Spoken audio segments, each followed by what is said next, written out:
Good evening, everybody. We are so happy to see all of you. English Without Borders welcomes all of you to our Thursday webinars. And today we are very happy to host Alesa Durgaryan. And today she will talk about various activities for making lessons interesting for learners. And let me introduce our speaker. Alesa Durgaryan earned her Ph.D. at Armenian State Pedagogical University after Abovyan, and she got her MA in the field of psychology and foreign languages.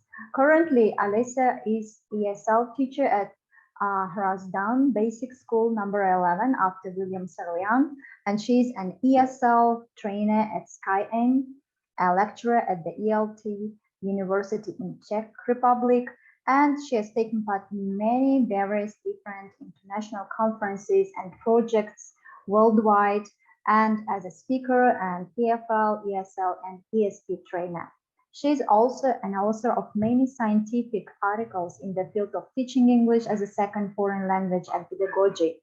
And Alesa Durgaryan is a volunteer in different international projects and companies such as HETT and EduArmenia, ELTA University, and many others. She is specialized and working on the problem of teacher training on the virtual platforms and preparing the model of teacher training on the virtual platform. And with great pleasure, I'm just giving the floor to our speaker, Alesa Durgaryan. Please use your questions, use your chance to ask questions, and to get some recommendations from our speaker by using chat box and comment box on Facebook and so on. Thank you so much. Alesa, over to you. Okay, good afternoon, good evening, everyone. Really, thank you, first of all, for the invitation, and it was really glad and looking forward to this day. And today I'm going to have another topic to share my knowledge and experience in this field. And today I'm going to represent the topic various activities for making lessons interesting for learners. Here I am going to speak and share my knowledge and skills not only in the framework of about the methodology, maybe some kind of approaches pedagogical, but also in the second part I'm going to represent some activities, maybe game activity, let's take some of them, which can be used in order to make our activities, our lessons more practical one, etc. Let's start, and I hope that you will really just enjoy the session. In our session, we are going to talk about not only about the activities, but also about some strategies and also pedagogical approaches that can be used in order to make our lessons more practical, one more available, and why not more interesting one for our students. Because while being as a resident, as a human person of 21st century in the education platform, education field, we try to plan our lessons in the framework of the requirements of 21st century. And why not to make some kinds of changes and also try to plan everything from the point of not only the requirement, but at the same time from the point of students' requirements. Because we try to transfer from teacher-centered teaching to student teachings. student-centered teaching. That's why in this case we try to plan, we try to make some kind of changes that really will be. And why not from theoretical part, theoretical field, we try to transfer to practical one. Because we, first of all, we try to be more practical one, and we try to teach our students from this point, from this view, and because they are, we just like we preparing them to socialize in the 21st century, like a real part of 21st century human and person. And 21st century person is going to be more practical one than more theoretical one. And in this framework, we start from the teaching because it can be a process, it can be like a learning. And in every case, we are going to have it to plan it and making different at the same time. We try to plan, have it planning, and at the same time make it more interesting, fun and fun. Because imagine if you have a theoretical lesson without no practice, your students will be bored. Your students will be not interested in your lessons. That's why from this point we are going to make it a little bit like practical one. Now let's move on and start from the strategies of today's lesson. In my presentation, I'm going to speak about specialized, let's say, the ones that I have chosen, and from my point, I think that really they are good ones in order to make our lessons more interesting ones. The first one, I have chosen problem-based learning, because when we are having problem-based learning, in this case, we are able to have a problem, an issue. And in this case, it's really a good chance for our students to have a problem and to be able to just to solve the problem, to plan it, to try to find more practical points in order to solve the problem.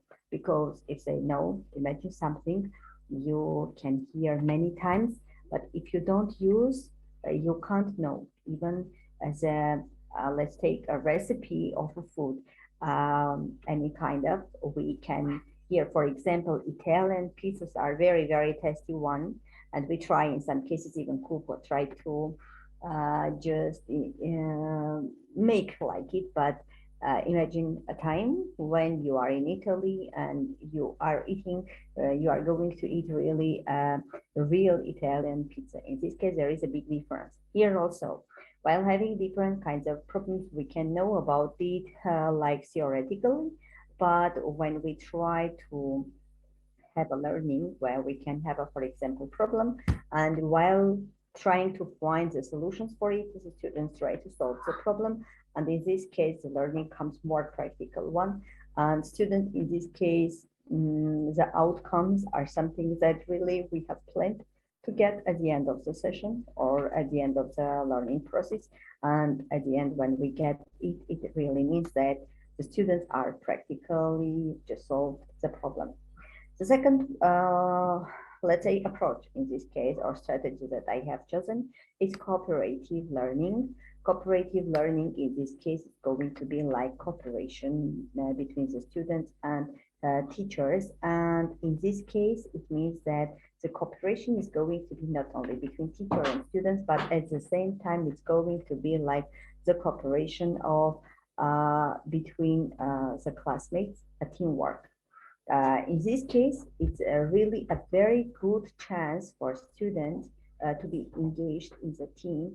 And from this point, it's really a very good chance for students to become a real member of society, because in future, they are going to work in different places and to work as a team. And in this case, when we try to teach them how to work, beginning from school years, it's really a very good opportunity for them in this case. The next one is going to be project-based, as what refers to this one in my country. Project-based from 2023 is going to be obligatory one. And during the year, all the students are going to have one project work and to do it. And that's why project-based learning will give you really a very good opportunity to just investigate, to observe something and try to solve, if there is any kind of problem, to solve it and to get the real solution for it. And it's important, for example, when you have an aim, when you have an object, when you plan it, and step by step realizing, conducting your project. At the end, you are going to get a product.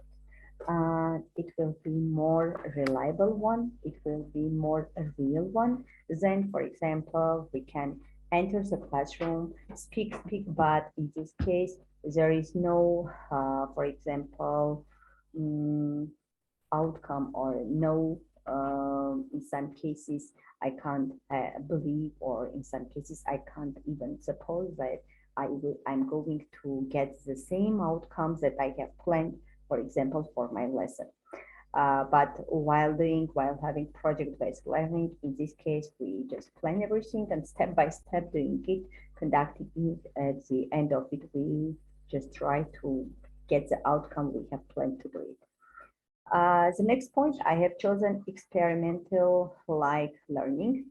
It's first of all, from the first side, it's really a little bit looks like to the learning that usually we have, for example, from science or from science subjects. Imagine you are in an artificial laboratory and you are going to have an experiment. In this case, in this here also. In what refers to language learning point, imagine you are your topic is animals, and you are going to teach students, for example, the names of the ones, and I'm going to teach the students. I can take them to the zoo, or even if I don't have at that moment to go to the zoo, I can just virtually travel to the zoo and try to get acquainted with all the animals. Maybe if I have a chance, for example, to go to the zoo, I can even touch or see, for example, how the monkeys can eat or something, get more and more specific information, for example, about the learning. And also differentiating learning, in this case, a little bit like not the one, for example, like a traditional one, because in this case, it provides like a personalized and instructions, for example, to meet individualized needs of all students. In this case, for example, the use of formative assessment in reading or maths through the year can give me just an opportunity, for example, to give them the knowledge they really need to differ, for example, for each child, because in this case, especially when in the classrooms, we have students with special needs. In this case, it's really working one, because I can have not only not can, but in this case, maybe I should have not only plan A, but also plan B, and a separate plan for working with students with special needs. That's why from this point, I should just be, the teacher should be very flexible one, and at the same time be able to concentrate and be able to change the situation, or in some cases to have different two kinds of plans in working at the same class at the same time. Besides the strategies, here we have also given you some kind of components, some kind of tips that can be used in order to make our lessons more practical ones. Because teaching is going to be like a component educational as a whole, general education plan, and it's going to be like the key factor for conducting different kinds of educational plans, for conducting or for realizing the aims and objectives, and also to get the outcomes that we really had planned to get. And the quality, the maybe in some cases the problems or maybe issues, maybe it can be, and everything is going to be like can influence on the product. In this case, let's say the outcome that we are going to get at the end of the teaching process can be the product that we have planned to get. Imagine a situation like you are a worker at the factory before even, or something, let's say it's a shoe. Shoes, usually we get the product, what we have, but before, for example, producing, it has just moved from one stage into another, starting from the designing, starting from the planning, starting from the first details and everything, different kinds of components and stages it has passed before we get the real product. In this case, also the same about the educational one. The products that we usually have at the end of maybe the year or at the end of the educational process. It can be like something that usually we get, we plan, we try to conduct them, to realize them, and at the end try to have. And it's very important one, not only, for example, to get the outcomes, but also a very important one to have to give the feedback and also to reflect on it, because the reflection, while having the feedback and reflection, the teacher will get an opportunity to analyze, to try to compare. Maybe here I have some kind of misunderstanding or mistakes. I can just change it. I can try to improve it and to get more and more, or I can just dismiss the points that are not really a very good one for having this lesson or for planning this lesson. And in this case, important one, for example, to utilize these instructional strategies. At the same time, we try to pay attention to the content and also to the methods, to the methodologies that we are going to use in this process, and try to combine everything, like planning separately. We try to just join all the parts and to get a real final product in this case, and try to change and try to transfer to more from teacher-centered teaching to student-centered teaching, because in 21st century, it's very important one, for example, to pay attention to the point that student-centered teaching is very important one. The student should be in the role of, in the main role, and from this point, we should be like, teacher should be like a moderator and give them an opportunity to be in the active role and try to do themselves everything. And we try just to give the real or the necessary advice them.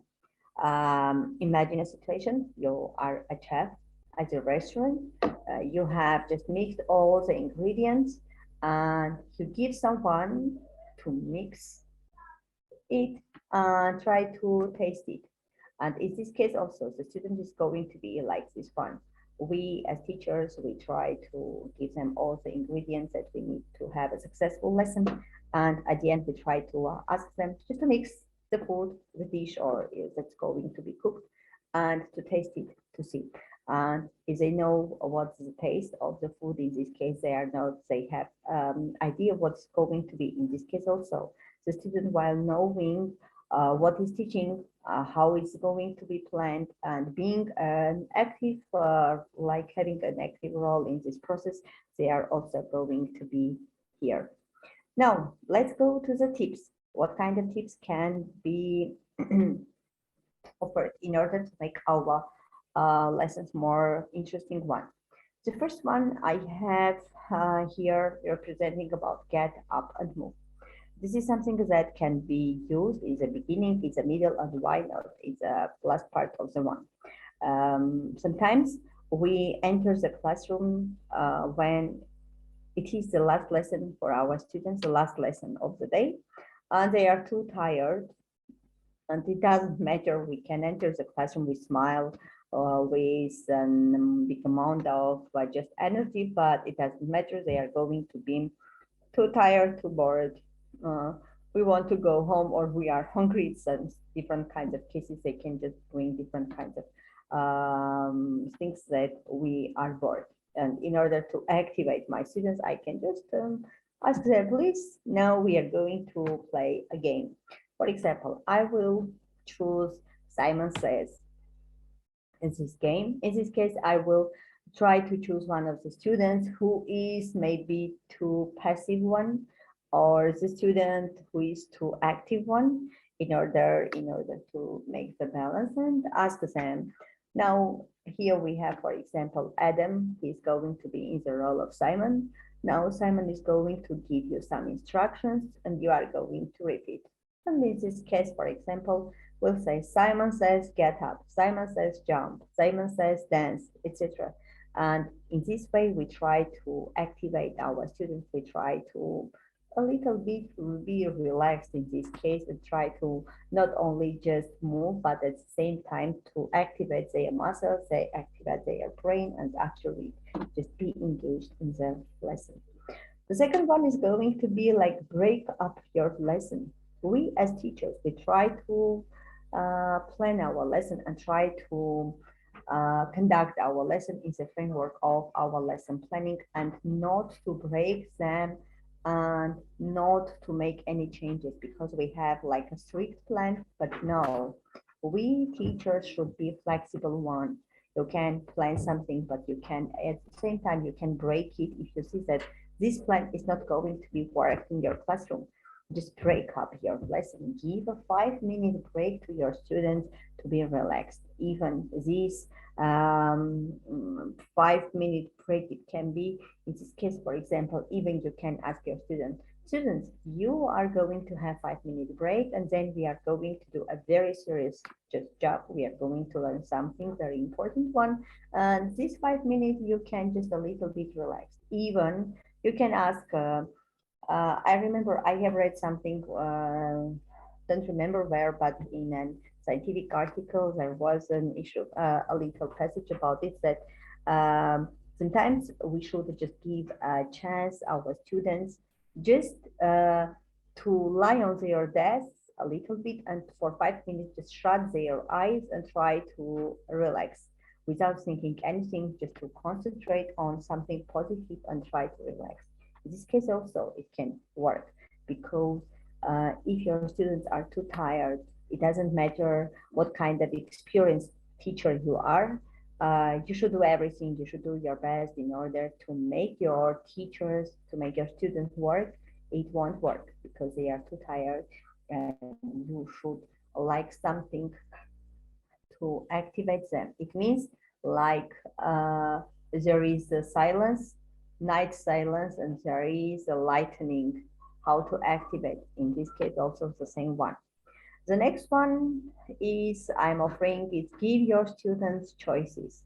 In some cases, for example, when I am teaching my students past simple tense, I can tell them something from my yesterday's experience or from last vacation or holiday experience, and give my students a choice. For example, can you tell me, for example, what did you do or yesterday, or what do you remember about your last holiday? And they try. And having these examples, I can write down on the board, and after it try according and basing on their given examples, try to explain them past simple tense, giving also the according to the examples, try to figure out the formulas and also its affirmative, interrogative, and negative forms of past simple. And in this case, just giving them choices to based on their personal experience and try to do something. The next one is going to be incorporate games. In some books, maybe in some scientific, in some cases it is said that games can be just planned only for kids, for children, especially for elementary school. But As we teachers know, just imagine yourself, your teachers are attending a training and there is going to be organized a game. From my experience, I can say that I play such kind of games with big interest, with big enjoyment, and really it's very fun for me just to play, to be in the role of student and to play a game. In this case also, try to use games during your lessons. Maybe not every, if you don't manage or it's not appropriate for you to use game during every lesson, try to do it 3 or 4 times or twice or 3 times a week. Try to do it and it really will work for you. And create group time. This is important point. For example, it can be used in some cases like a warmer or like a wrap-up session exercise, because it can help my students to speak, to make groups and to speak on special topic. If I know, for example, that boys in my classroom are fond of playing football, I can try to make a group, for example, the group of footballers, or this is going to be a group of designers. You are going to be a group of, for example, readers who are fan of reading, etc. I can create different kinds of group, and every time we try to listen one group and have a discussion in this case, and really it can be a wrap up. Or imagine let's take our topic is present simple tense. We are going to revise the tense and making such kind of groups. I'm going to be an interviewer, and you are going to be like a sportsman, a footballer, a designer, and you are going to talk about your daily routine. And in this case, I have like a group discussion, and at the same time, I'm going to revise a present simple tense, because while speaking about their routine, at the same time, they are going to revise the formulae. And having just, it can be very short one, maybe 1 minute, 2 minutes, or maximum 5 minutes, but it's really every time I can choose, or I can even show them different kinds of pictures. It can be seasons, for example, even again, dividing them through groups, for example, the ones who love spring, summer, autumn, and winter, and try to have small talks or small discussions on these topics too. Or the next tip that is going to be offered, be open to creativity, because I can plan something and try in some cases to follow all the steps, but I haven't taken into account that, for example, these points, my students are creative one and they can create something. I can, in this case, give them an opportunity. For example, I have a topic or a text which is too long, or maybe it's, let's take a topic which is about holidays. And in this case, I can use the method of 4 corners. I'm going to divide my classroom into 4 groups. The first group are going to be like discoverers. They are going to discover, to read the text and to find some kind of points about the text. The main, let's say, to give the short, maybe short version of the text, just mentioning the main point. Second group is going to be like researchers. They are going to find new information about holidays. Let's take from holidays, one holiday, New Year. The second group is going to search in the internet to get additional information about New Year in different countries. The third group, they are going to be like creators. Their task is to represent New Year from different points. It can be, for example, they can think of a poster. They can think of like dancing New Year in different countries, or they can represent like through the pictures, through the images, for example, how New Year is celebrated. or in some cases, you can even, for example, sing a song. It also can be. It's going to be the third corner. They are going to be like the creators. And the fourth group, they are going to work on practical part. They are going to look through the text and try to make up an activity. It can be dialogue. It can be filling the missing words. It can be match the two halves, or it can be even questions the other group they are going to answer. And what we have got, it's going to be a creativity, open creativity, because four groups are going to work differently. And at the end, we have the main topic. We have extra information. We have like a presentation. It can be through the pictures, for example, and we are going to practice through the activities. Four corners, four groups, and creative one, in this case, a very good working just message for you. The next tip is going to be about the scheduling field trips, especially if it's, I don't know, maybe spring, summer, even in winter. You can take your students to field trips, telling not only to the nature, but outdoor activities to do something. For example, I can take my students to the museum, where my students are going to be in the role of guide. They are going to tell the history, to tell maybe some interesting facts about the museum, or about if the museum is named after someone, a famous person, are going to give some facts in English. Everything is going to be in English, and they are going to just give me to be a guide. And in this case also, it's outdoor one and interesting one. Or if I want to combine, for example, my lesson with biology lesson, and I will ask the biology teacher, for example, in my lesson, I have such kind of things. Can we go, for example, to the forest, or can we go and you give us to give something, for example, about the types of trees, or in some cases about the animals or something. And biology teacher can help me. Or even I can ask the technology teacher. In our textbooks, for example, in one of our textbooks, we have a part chapter referring to British cuisine, American cuisine, and my country cuisine. And I will ask my technology teacher to help me to cook, for example, something from British cuisine, or we can even have some kinds of comparison about it, and everything is okay and no problem in this case.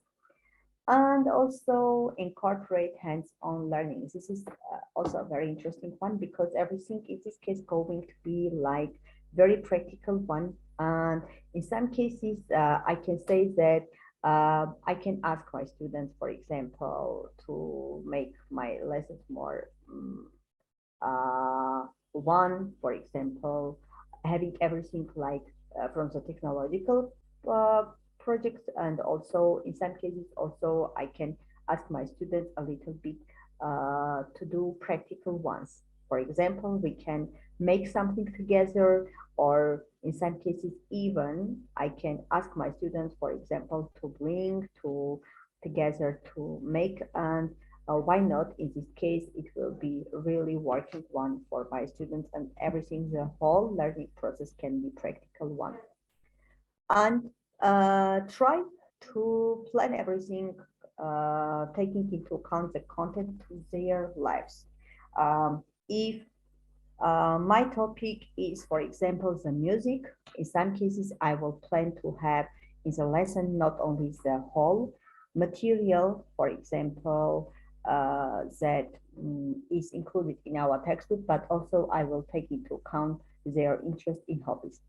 I remember it happened about 2 years ago in one of the classrooms when I entered for the first time, and we started to talk about different things, about different international projects, and they knew that we talked also about the music, and during the music they started speaking about one of the Korean famous musical groups, BTS.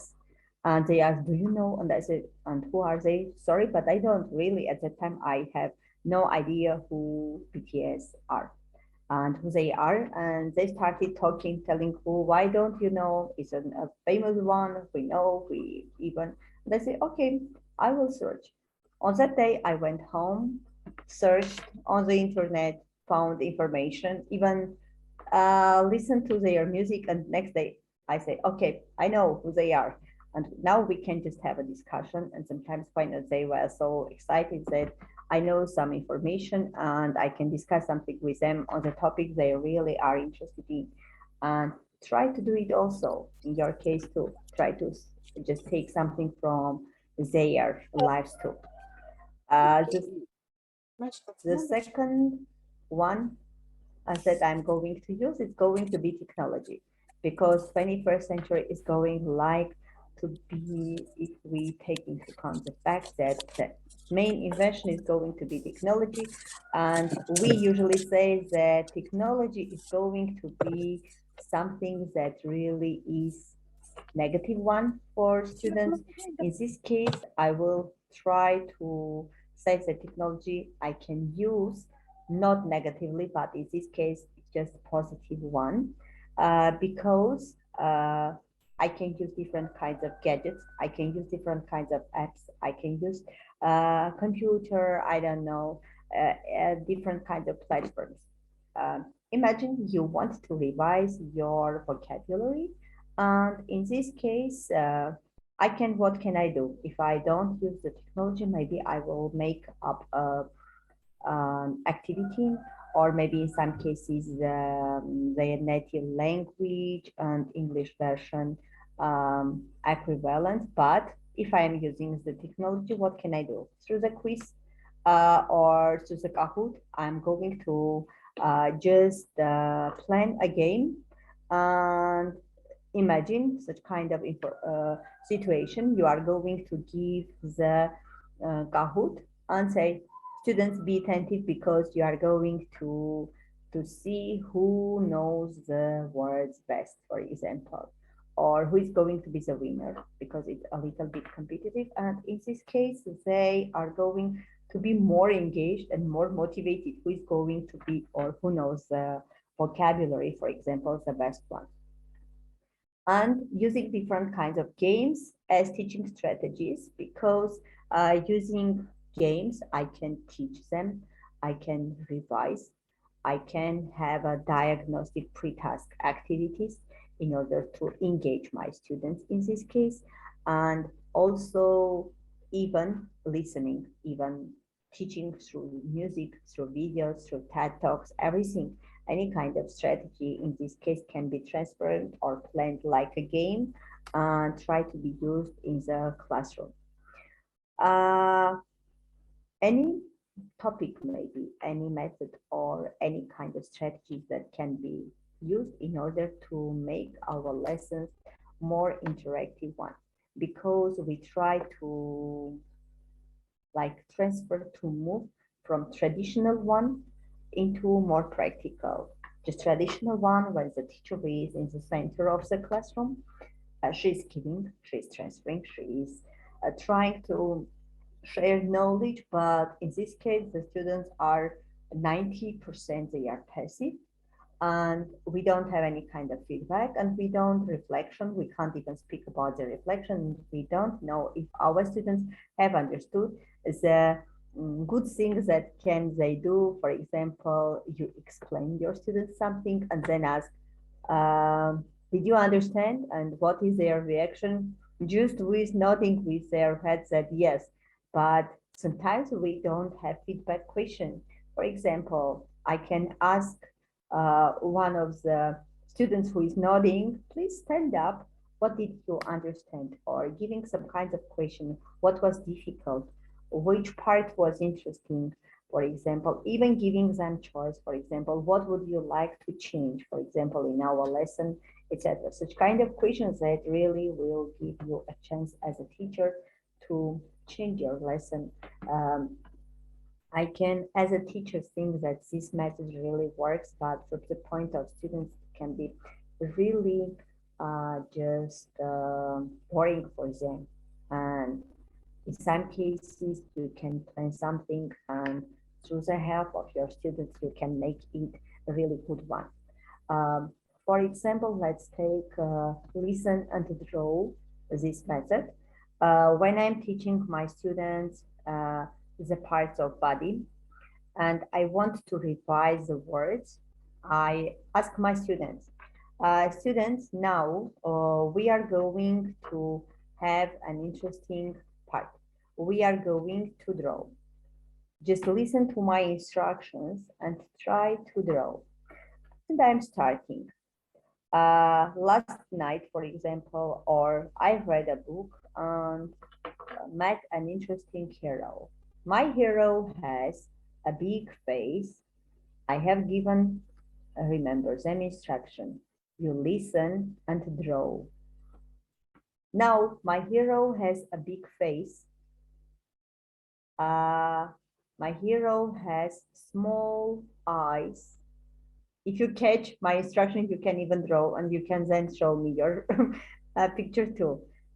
He has a big nose and small ears, a very big mouth, and only three long pencil, just a piece of hair.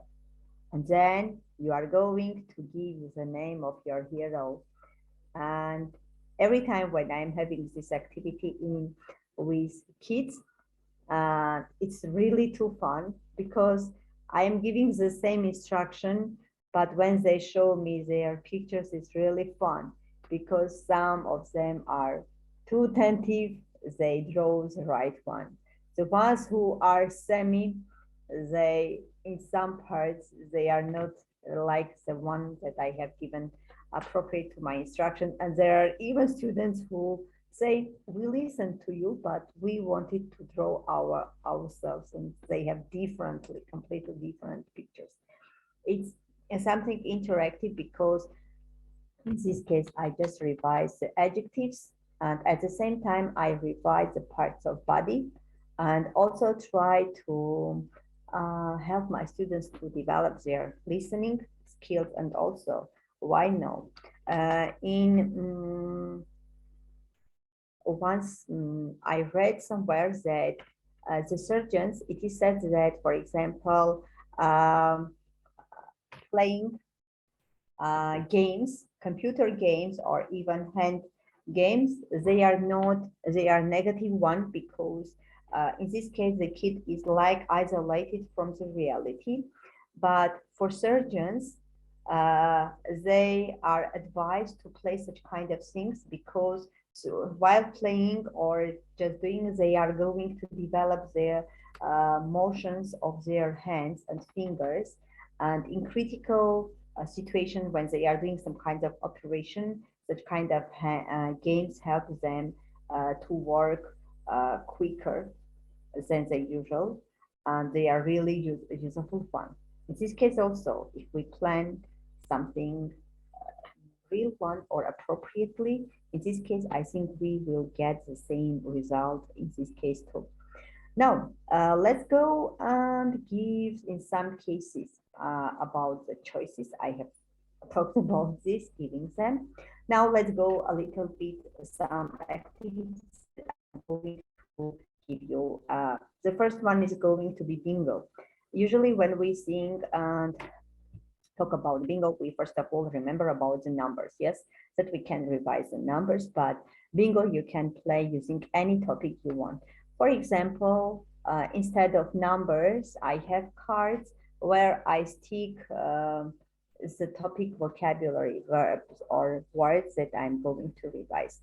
If my topic is, for example, school, instead of numbers, I stick small, for example, the picture of bag, the picture of book, the picture of pencil, and we try to place the same instructions for bingo, but the pictures are differently. Or I can even trying to revise the structure of sentences. I'm sticking just different kinds of words and ask my students, please, can you make up a sentence choosing words from your cards? This is also the first student who will make the, be the first one who will make the sentence. He's going to be the winner. The next one is going to be another one like draw sports. This is also a very interesting one because it can be a very, you can just use it when you revise the whole chapter, maybe textbook even, or you want to revise the vocabulary of the text. For example, for chapter and textbook, this one I use very rarely, but what refers to revise the vocabulary or the text in order to know it more detailed, I use this one. For example, we have a text, we read it, answer the questions, for example, do some kinds of activities about on the text. Then I ask my students, please, I will ask one of my students to be in the role of one, or sometimes it can be also me. Please try to find the sentence which tells us, for example, if it's the text is about, what can we take? Let's take Red Hood. Let's take this fairy tale or Cinderella. Please find the sentence from the text where is which is telling about, for example, going or preparation of the, for example, dance. Or please find the word where you, which is, for example, in plural form in the first passage. Or the question can be, for example, please find the word where you can find two letters like A and E. Such kind of different kinds of question can be asked, and they are just trying to find, to read once more. And in this case, while if you ask, for example, 10 questions, your students are going to read the text 10 times, and every detailed information they will know about the text. The next one that I'm going to offer you about the hot potato, because it encourages the students, for example, to sing, to draw, and try to give. In this case also, we can just divide them small groups, give them a toy, or in some cases, we can even not to give and try to do it imaginary. And they can name a topic, we can say, and then they try to find the correct answers or responses for the questions and try. Or in some cases, hot potato, I can play, for example, I can say one word, and the other members, they are going to, by adding one word, to make up a sentence. For example, I can say someone, the next student usually go to school at 8 o'clock. Everyone, and the one who is not going or who is late for adding one word or can't just add one word, he's going to be just, he's losing the game, and we start again the whole game. Also, in this case, we can just do it with groups. I think I tried not to be so to have full of activities the session, but I tried to be as practical as I could in order to give you effective tips how to make your just lesson more effective one and more practical one from this point. Thank you. Yeah, thank you so much, Alesa, for sharing your tips, your recommendations, and your wonderful presentations. So now we open the floor for questions and answers. So dear audience, please put your questions in the chat box. And we have some questions in the chat box. So Mehri is asking how much time they need to, to present the topic for each group. I guess like you mentioned about like one activity. 4 corners. Yeah. Yes, 4 corners. It was, yeah, it depends on, for example, not too much. For example, you can give 2-3 minutes. If you plan to have your, for example, to give the lessons, the activity, for example, 10 minutes, you can give about 5 minutes for preparation, then 1 to 2 minutes for each group, for each group's presentation you can give in this case, and in total you will get 10 minutes here. It depends on time. Maybe you want to have 20 minutes, or your topic is a little bit difficult one, but try to be always short of time in this case.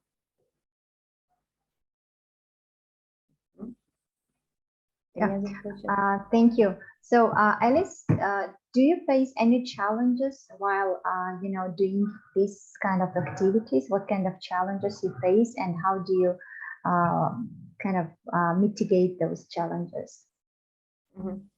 During the lesson, while doing these activities, I think yes, each of us will meet or will face any kind of challenge, because every time we will think of to do something a more practical one, or I can just think, for example, this activity is a little bit boring one or not working, and next time I'm going, or for example, my aim will be teaching grammar from the more practical point, and every time I will have a challenge, for example, to just achieve this challenge in these days, or to plan and achieve this challenge, for example, for a short time. But yes, I think our life is full of challenges, and even being as a teacher is also every day just having a challenge. We should try to plan, and we should try to achieve this challenge, because if we don't have such kind of dreams or challenges, we as teachers, we like stop and will be in the pond and not wanting just going out. But if you try to achieve the challenges, it means that you as a teacher, you move, not just stand and expect that something will happen for you. Yeah, thank you so much. How about how do you deal with multi-level students while doing these activities? If we have group working, in this case, we should have students of different levels, just multi-level students. We should have, for example, while doing, let's take one of even the draw sport, for example, in this case, I can divide my students into groups, and in each group, I can have students of different levels. For example, let's take the activity running dictation. In this group, I will have student, for example, who is very shy, or maybe a very good student, but is ashamed of, for example, speaking, or is not confident, let's say not ashamed, but confident one. I will make him the leader of the group, and will say, you are going to be the responsible for your group job. Giving them different kinds of roles. For example, the one who is too active, you are going to be the one who is running to the text, for example, which is to the board, and reading the sentence and coming back. The one, for example, who is very good at English, I will ask her, you are going to write down the sentence your friend you will dictate you.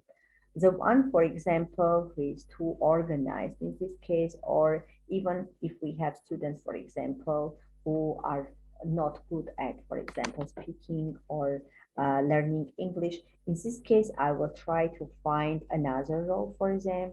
In this case, for example, I will give a role them about, or maybe to plan something or to represent. Why not?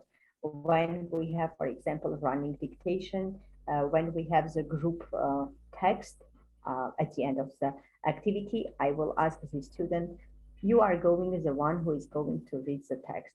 And maybe he's not good at learning English, but I know that he will be good at reading the text. And why not? And in this case, I have a multi-level student group, and this activity will be really working in this case. Yeah, thank you so much. That's really nice to hear that you are just trying to involve multi-level students. So my next question will be, in case of when you are using different activities, right? Do you try to stick them to the topic of your lesson, or you just randomly choose various activities that your students will enjoy? No, first of all, I try to plan or to choose the activity in the framework of the topic, because imagine a situation, your topic is flowers, but you are speaking, or you are playing some of a game related to prepositions or related to animals.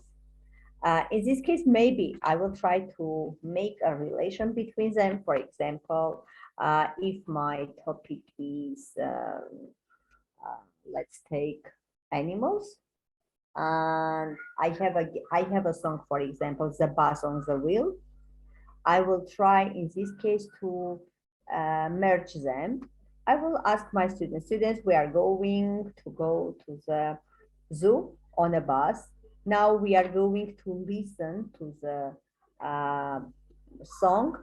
We are going to repeat the actions that you are going to see in the video, and trying to make and also then when we show, for example, if it's the zoo, in this case, I will say now, this is the type of, but in many, let's say 90%, it's appropriate to merge it with the topic of your lesson, with the game. Because if you have two different spheres, your students, they will ask, for example, the ones who are brave, they will even ask you, what is the relation between the game and the lesson? Or what is the purpose of your game if it's not related to our lesson? Even the students, if you give them such kind of choice, they will ask you such kind of 90%. You try to just merge them in this case. Yeah, thank you so much. We also have a question from Natya. Natya is asking, what do you do when activity strategies don't work at all? What do you do? We shall try to, we shall try to change. For example, I can plan something to do, but in the middle of the game, I realize that this game is not working, for example, and I'm trying to change the direction of my game and try to make it, or maybe, or even at the end of the game, I don't just see the results that I can plan to do it. In this case, I try to change. That's why I was talking about the reflection and feedback of everything, of the lesson, of the game, because through feedback and through reflection, you are going to get not only the positive, for example, attitudes, the positive, in some cases, just ideas or opinions from your students, but also at the same time, first of all, you expect just to get the negative ones in order to change it. If, for example, if we have some kinds of activity or strategies that won't work in this case, through feedback and reflection, I can just change it. Because this activity, for example, can be a good one for this class, but for another class, it can't be working one. That's why you should be also be flexible one in order to change them. Yeah, thanks again. So we have, I guess, the last question from Lily. She's asking like, what do you do when some lazy students do not want to play a game? You should work him, or you should make him like your right hand and try to, for example, I have a student in one of the classrooms. I have a student with special need, and he likes to draw and to copy down something, but he doesn't like, for example, to read something.